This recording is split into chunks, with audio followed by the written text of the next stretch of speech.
Arestado ang isang high-value drug personality sa ikinasang search warrant operation ng mga otoridad dakong alas 9 ng umaga nito lamang September 3, 2025 sa Barangay Botobot Norte, Balawan, La Union.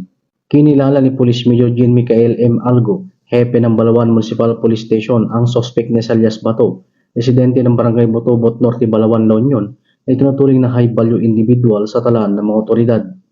Ayon sa isinagawang operasyon, nasamsam mula suspect ang 12 headset na sparring plastic sachet na naglalaman ng inihinalang shabu na may kabuang bigat na tinatayang 15 na gramo.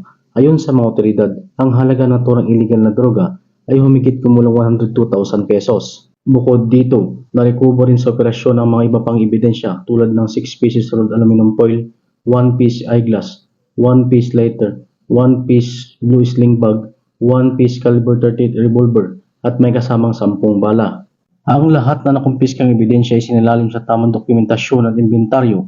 Samantala, ang suspect ay kasalukuyan sa kustodiya ng Balawan PNP at maharap sa kasong paglabag sa Republic Act 9165 o ang Comprehensive Dangerous Drugs Act of 2002 at RA 10591 o ang Comprehensive Firearms and Ammunition Regulation Act.